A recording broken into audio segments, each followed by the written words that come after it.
Halo, Assalamualaikum warahmatullahi wabarakatuh. Bertemu lagi dengan Bu Fitri setelah sekian lama kalian libur ya. Yang pertama-tama, Bu Fitri ucapkan selamat karena kalian sudah berhasil naik kelas ke kelas 8. Harapan Bu Fitri, semoga kalian di kelas 8 bisa menjadi anak yang lebih baik, lebih bertanggung jawab, dan ya yang baik-baiklah semuanya ya. Oke, untuk pelajaran IPA pada kelas 8 ini kita awali dengan konsep gerak, di mana konsep gerak ini ada cakupannya sangat-sangat luas, sehingga nanti Bu Fitri akan membaginya menjadi 2-3 sesi ya. Karena kita akan bahas tentang konsep gerak pada benda, kemudian gerak pada manusia, hewan, dan tumbuhan. Itu banyak banget materinya. Baik, saya awali dengan konsep gerak. Yang pertama, apa itu gerak? Benda dikatakan bergerak terhadap suatu titik acuan atau terhadap benda lain jika jarak atau posisi antar keduanya berubah. Jadi selama jaraknya tidak berubah, maka tidak dikatakan bergerak. Titik acuan itu adalah titik di mana perubahan benda mulai diukur. Maaf ya. Jenis gerak berdasarkan titik acuan, ada gerak nyata atau gerak sebenarnya, yaitu kalau kita melihatnya memang benar-benar benda itu berubah tempat, berubah posisi, itu berarti dia memang bergerak, atau bergerak nyata atau gerak sebenarnya. Sedangkan ada juga yang disebut dengan gerak semu. Gerak semu itu sebenarnya benda itu diam, tapi oleh mata kita terlihat seolah-olah dia bergerak. Misalnya, ketika kita ada di dalam mobil yang berjalan, kita melihat keluar mobil itu sepertinya pohon di luar yang bergerak.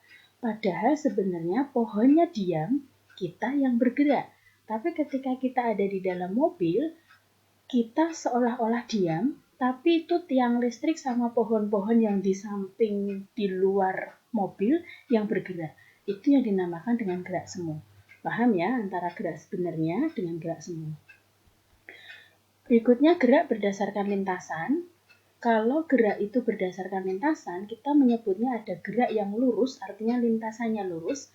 Kemudian gerak melingkar atau lintasannya berbentuk lingkaran atau bagian dari lingkaran, misalnya setengah lingkaran, seperempat lingkaran. Kemudian ada gerak parabola, di mana gerak lintasannya berbentuk parabola, jadi melengkung. Kemudian gerak tidak beraturan, jadi lintasannya tidak beraturan. Nah, berbicara mengenai gerak, kita juga berbicara tentang kelajuan dan kecepatan. Kelajuan adalah besarnya jarak yang ditempuh oleh satu benda yang bergerak dalam tiap satuan waktu. Kita menyimbolkannya dengan V, kecepatan itu V, atau kelajuan V, itu dihitung dengan S per T, jarak dibagi waktu. Ingat pada besaran pokok, itu satuannya jarak adalah meter, panjang itu meter, dan satuannya waktu adalah sekon atau detik. Jadi kalau nanti saat kalian menjumpai soal dalam bentuk jam atau menit, harus kalian ubah menjadi bentuk detik. Kemudian kecepatan. Kelajuan berbeda dengan kecepatan. Kenapa? Karena kelajuan termasuk dalam besaran skalar, artinya dia hanya memiliki nilai besar dan satuan. Sedangkan kecepatan adalah besarnya perpindahan per satuan waktu. Kecepatan adalah besaran vektor. Kalau kelajuan besaran skalar, kalau kecepatan besaran vektor. Artinya, dia memiliki nilai besar dan satuan dan juga dinyatakan dalam arah geraknya. Nah, ini gerak lurus beraturan. Kita mulai dari gerak lurus beraturan. Ketika troli diluncurkan pada bidang miring, titik-titik yang di bawahnya itu adalah ketukan pada pita tikar timer. Artinya apa? Setiap timer, setiap waktu menunjukkan kecepatan yang sama. Papan luncur diberi sudut kemiringan kecil sehingga kereta troli bergerak dengan kelajuan yang tetap. Terbukti bahwa pada gerak lurus beraturan atau kita singkat dengan GLB, dalam waktu yang sama akan menempuh jarak yang sama. Hal ini sekaligus menunjukkan bahwa tiap bagian jarak yang ditempuh oleh troli ditempuh dalam waktu yang sama. Makanya disebut beraturan. Artinya jarak dengan waktu itu beraturan. Nah, grafik GLB antara waktu dengan kecepatan atau dengan jarak itu seperti ini. Bisa kalian lihat ya. Dengan kecepatan dia lurus ke samping, horizontal. Sedangkan dengan jarak dia mulai dari sudut menuju ke atas. Berbeda nanti dengan GLBB. Kalian perhatikan ini sering keluar nih. Contoh soalnya, seorang anak bersepeda menuju ke sekolah dengan kecepatan tetap, berarti dia berubah beraturan, yaitu 2 meter per sekon. Anak tersebut selalu tiba di sekolah dengan perjalanan 10 menit. Ingat, menit ini harus kalian ubah menjadi detik. 10 menit artinya 10 dikali 60 detik. Kenapa? Karena 1 menit 60 detik. Sama artinya menjadi 600 detik. Nah, berapakah jarak antara rumah dengan sekolahnya? Penyelesaiannya V, karena ada kecepatan di sini, kecepatan disimbolkan dengan V sama dengan 2 meter per sekon. T waktunya 10 menit. Tadi Bu Fitri sudah menyatakan menit harus diubah menjadi detik. 10 menit dikalikan dengan 60 detik karena 1 menit adalah 60 detik. Hasilnya 600 detik. Berapakah S jaraknya? S sama dengan V kali T. Ya. Kalau tadi di rumus awal V sama dengan S per T, maka dibalik kalau S sama dengan V kali T. 2 kali 600 atau 1200 meter bisa kita jadikan kilometer 1,2 kilometer. Paham ya? Nah, yang kedua adalah gerak lurus berubah beraturan. Gerak lurus berubah beraturan ialah gerak benda dengan lintasan lurus dengan kelajuan yang selalu bertambah secara teratur. Boleh bertambah, artinya nanti dia termasuk dalam gerak lurus berubah beraturan atau GLBB dipercepat atau GLBB diperlambat karena menurun, kelajuannya menurun secara teratur. Nah, percepatan adalah besarnya pertambahan kecepatan tiap satuan waktu. Rumus persamaannya seperti ini, ya. Kecepatan setelah selang waktu sama dengan kecepatan awal ditambah percepatan dikalikan waktunya. Atau jarak yang ditempuh itu didapat dari kecepatan awal dikalikan waktu ditambah setengah kali percepatan dikalikan waktu kuadrat. Grafik GLBB ini. Kalau tadi pada GLB kan lurus.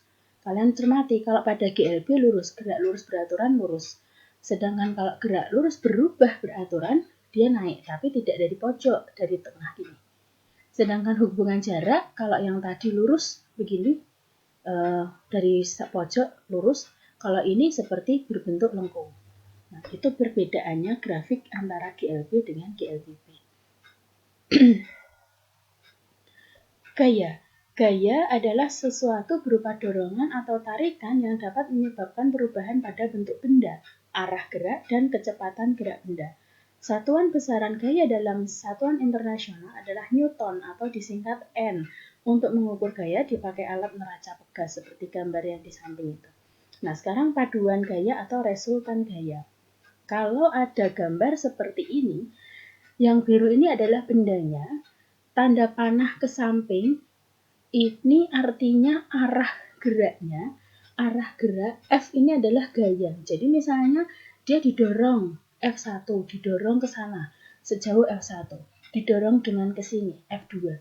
F1, F2 adalah gaya yang dikenakan pada benda tersebut. Tanda panah menunjukkan arah gerakannya. Ya. Kalau misalnya seperti ini, semuanya ke kanan atau nanti semuanya ke kiri, berarti ini ditambahkan F1 ditambah F2 kalau arah geraknya sama. Tapi kalau nanti berlawanan arah berarti dikurangi. Seperti ini misalnya, berlawanan arah.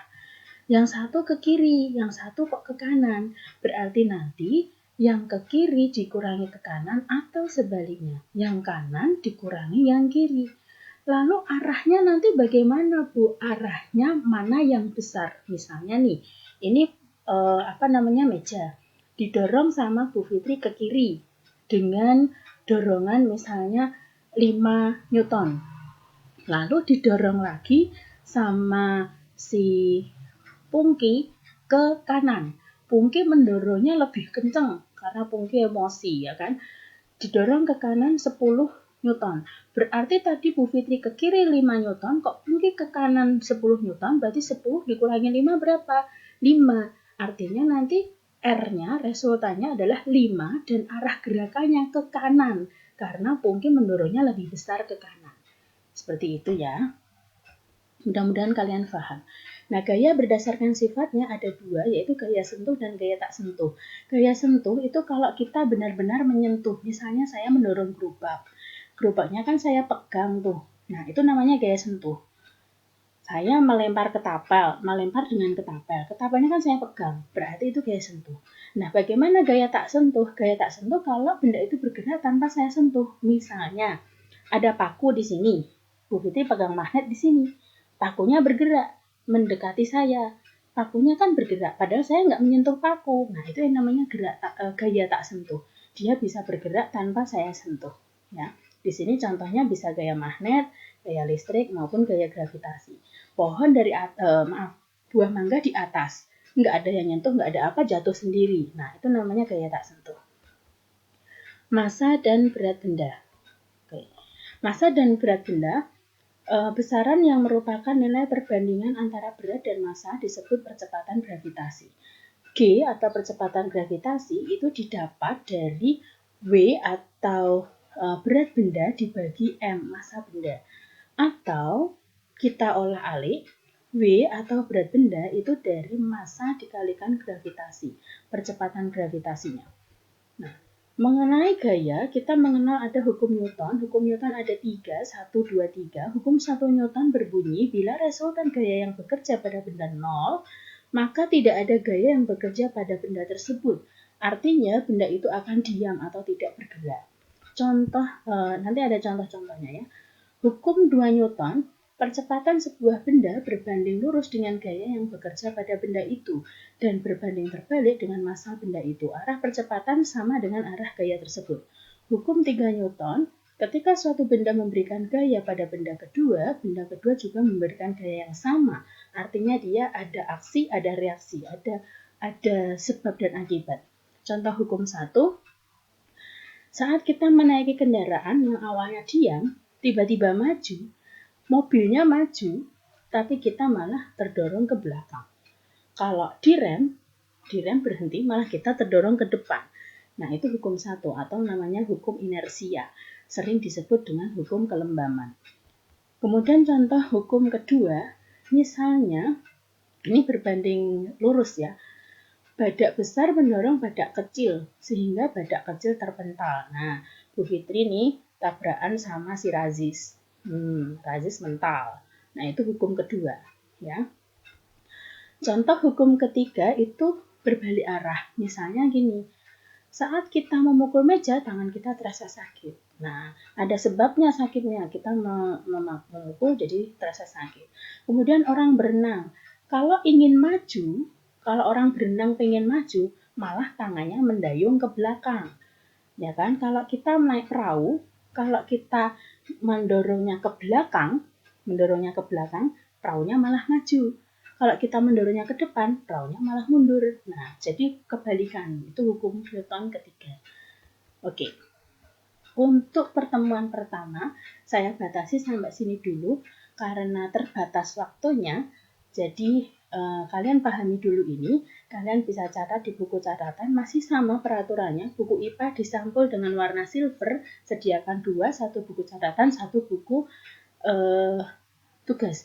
Ini materi ini bisa kalian catat di buku catatan. Ingat ya, dicatat supaya kalian membaca. Kalau ini terlalu cepat, nanti Bu Fitri juga sediakan yang tidak berupa video. Silahkan kalian bisa lihat, tak perlu di-download, cukup dilihat saja. Ada nanti yang akan alamat yang nanti akan Bu Fitri kirimkan melalui wali kelas kalian. Terima kasih atas perhatiannya, mudah-mudahan bermanfaat. Semoga kalian senang dengan pembelajaran kali ini. Terima kasih atas perhatiannya. Assalamualaikum warahmatullahi wabarakatuh. See you. Dah.